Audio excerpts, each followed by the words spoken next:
I'm the Sovereign Woman. Welcome back to my channel. I just came across this comment this morning and I wanted to share it with you guys.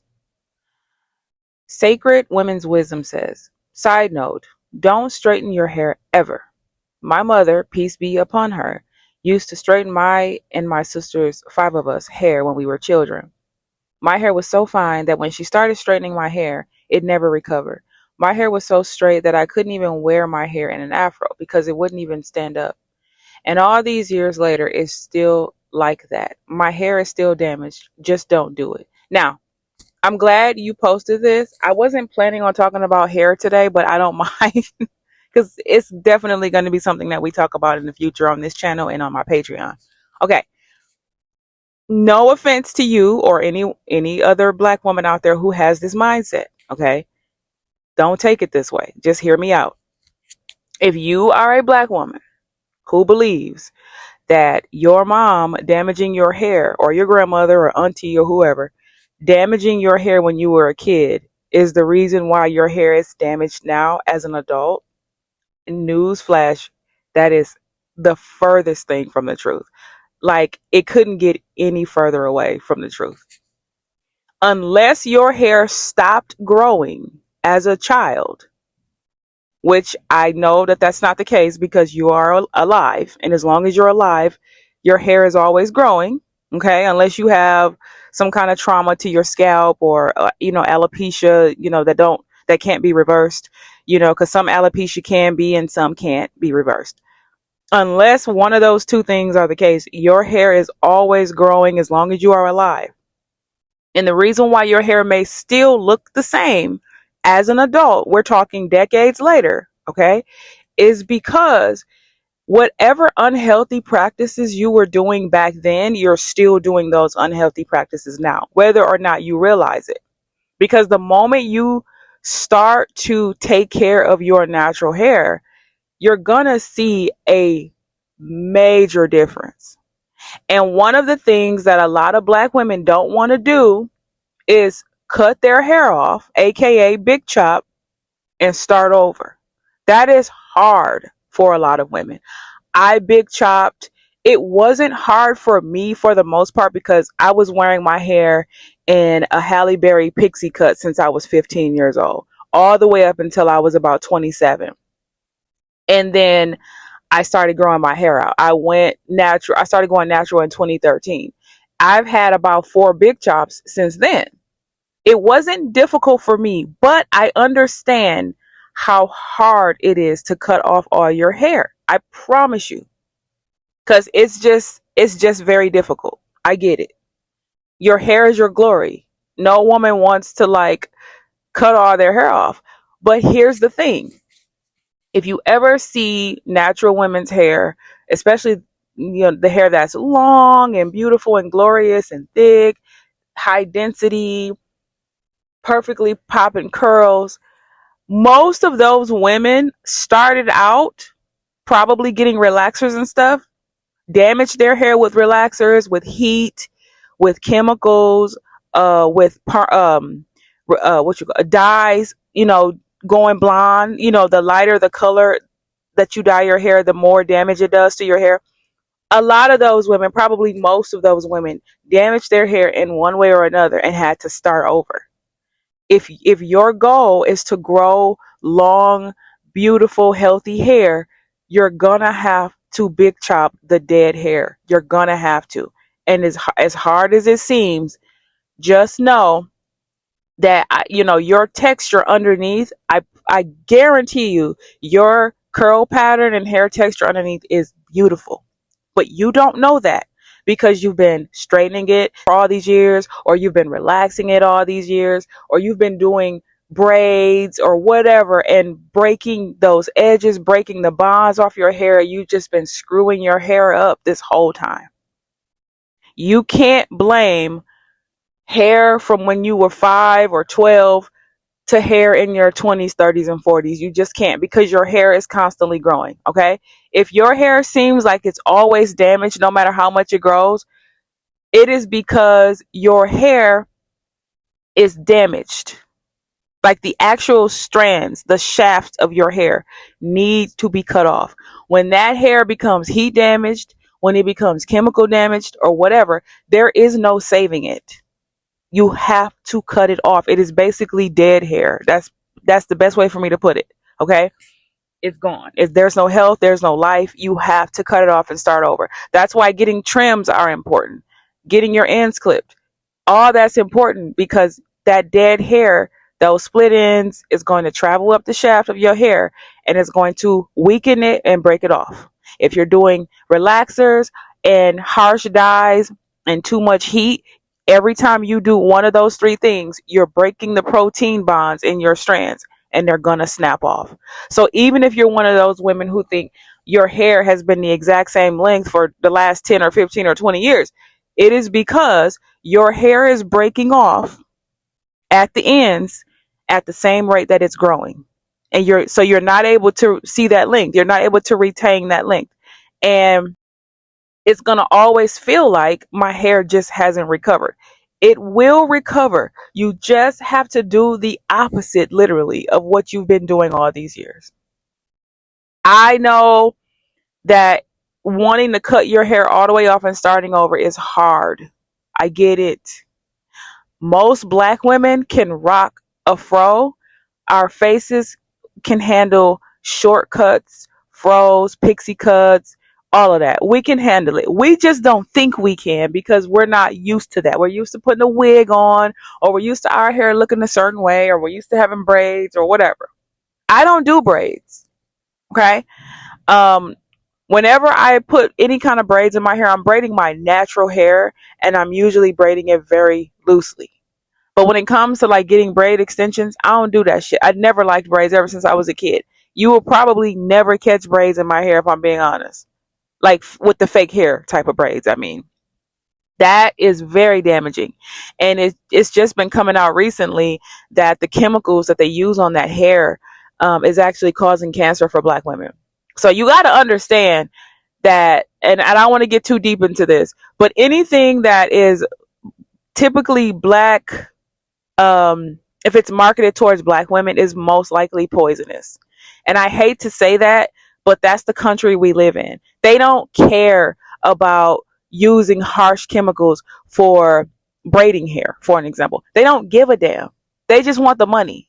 Whatever gives the results, whatever they got to use to make the hair look a certain way so that black women keep buying it, they don't care. They don't care that it's going to cause scalp irritation and alopecia or cancer or whatever. They don't care. Brain tumors. Like, they don't care. And so unless it's actually black owned, I probably don't want to use it anyway 9 times out of 10. It just depends on what it is.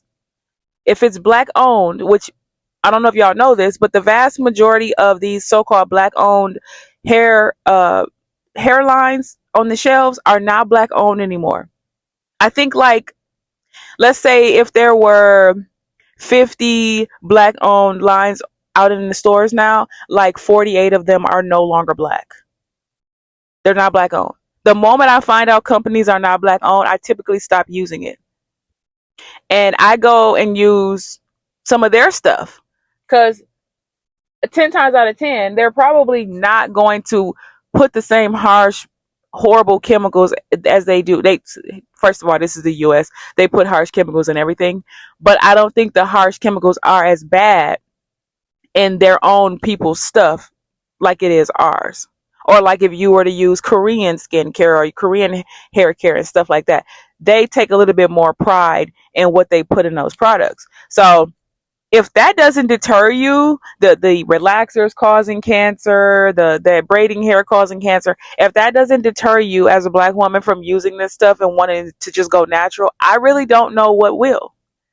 But the hardest part is doing that big chop. But if you do a big chop and you give yourself about 2 to 3 months and you start seeing your beautiful hair texture come through, you're going to be like, whoa, you don't know. I think most black women don't know how their hair texture really is because you've been damaging your hair the whole time. You have no idea. You see new growth as a bad thing. And it's not, it's new growth. That means your hair is getting longer. But if you're not taking care of those ends, doing the proper maintenance to your hair, you're not going to see the length retention. Your hair is growing. Every time you see new growth, that's proof that your hair is growing. I want you to understand that. But if you don't protect those ends, keeping them moisturized, it's your hair is going to break off. The ends of your hair is the oldest part of your hair.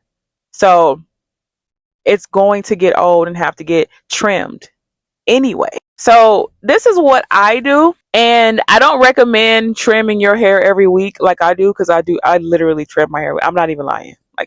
It's become an addiction for me. Every time I think I see a split end, I'm like, oh, time to cut this off. My hair would absolutely be a lot longer if I stopped doing that. And honestly, it is growing back now, and I have been kind of holding off on, now I'm doing it like every other week. Okay, so this is what I do. I wash my hair every week. Sunday is typically my wash day.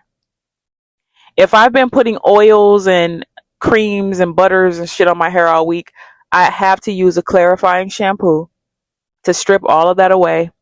And then I use a moisturizing shampoo after that. And I only do it once each. So I part my hair into 4 sections and clip all the sections, and I just work one section at a time. Clarify that with clarifying shampoo, rinse that out, use a good moisturizing shampoo, rinse that out, move on to the next section. Then I use a deep conditioner. Okay, so I detangle my hair too. I make sure my hair is very uh, very detangled, all the way detangled before I even start washing my hair. That's another thing. So when I go in and put my deep conditioner in, I was using just a 10. Sorry, it was just a 10. The it's in a white jar, and it's called Coily Curls or something like that. I can't think of it at the moment. I've been using that for years. And Fenty Hair, Rihanna's line, she has a hair mask, and I promise you, if they stop making this hair mask, I'm gonna go into a depression. It is the best hair mask for 4C hair. Oh my God. It smells incredible. It moisturizes it. Oh my God. I can't explain it. And no, I am not sponsored by Fenty Hair, although I would love to be one day. But that mask is the truth. Okay. So I've been using that for like the past 2 months. And I deep condition my hair every week. Now, I typically get under the dryer for about 15 minutes, maybe 20 sometimes. If I don't get under the dryer, I wrap my hair in a plastic bag like from Kroger or Walmart. I use one of those bags because if you buy one of those shower cap type things, they don't actually, my hair is too big and it doesn't cover everything, or a shopping bag. And then I put a hair wrap over that to lock in the heat as I'm like doing stuff around the house. So if I don't feel like sitting under the dryer, which I recommend the dryer, then I do that and I leave that in for about 30 minutes to an hour. Wash that out, blow my hair out. I use a um, heat protectant and I blow it out, and then I straighten it on very, very low heat. I twist my hair, put little tiny perm rods at the end, let it dry.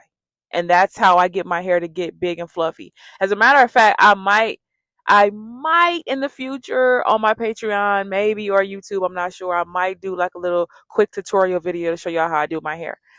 But it's really simple. The hardest part about going natural, in my opinion, is getting over the my hair isn't cute without a wig, or if it's not cute without straightening it all the time. If you can mentally get past that point, and also finding the right products for your hair. Okay, I have 4C hair, and I have a little bit of 4B somewhere, like in the front, on the sides, whatever. But mostly my hair is 4C. My hair shrinks to about 2 or 3 inches when it's wet. I'm not even joking, and it comes a little past my shoulders when it's straightened out. So I have the kinkiest, coiliest hair ever. I have 4C hair. Okay, if you didn't know what 4C hair is, it means it's the tightest curls possible, and it may not look like it when you see my hair curled, because I do my hair in curly twists, but I have 4C hair. And so whenever I find new products that work for my hair, I'm definitely going to recommend them to y'all, because in my mind, if you got the same hair type, the products will probably work for you as well. The key to a good deep conditioner treatment, and the key to a good like silk press or blowout or whatever you want to do is clean hair. You have to clean your hair. Clarifying shampoos.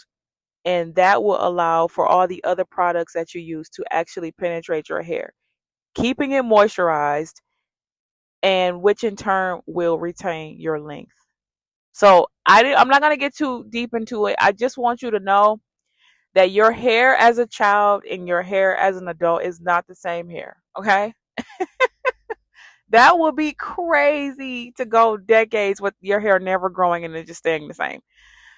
If you can get past that belief system, because it is very false, by the way, if y'all can get past that, you can be well on your way to a nice head of healthy hair.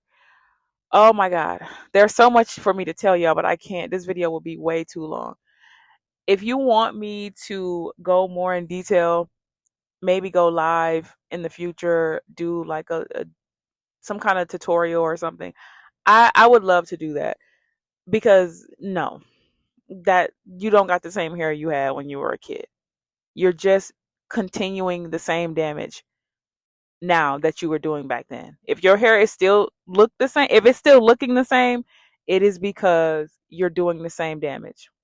Whether that's straightening it with high heat and no heat protectant, that is so important, or whether it's relaxers, or whether it's like harsh dyes, the colors that you're using, and you're not deep conditioning your hair when you get your hair colored. That is so important to do, by the way.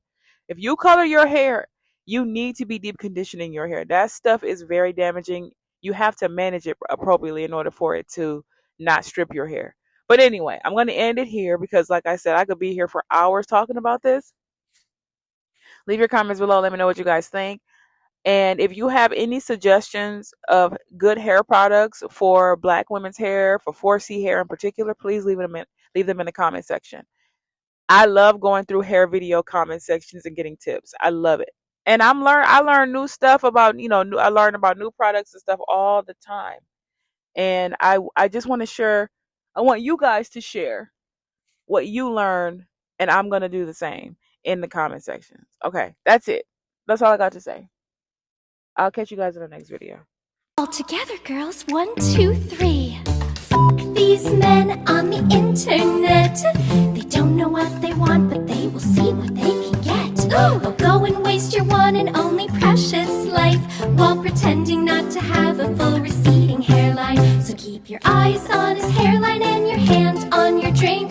For all you know, he is a psychopath. He'll leave you on red, and he won't care if you're dead. And the psychics on TikTok are wrong.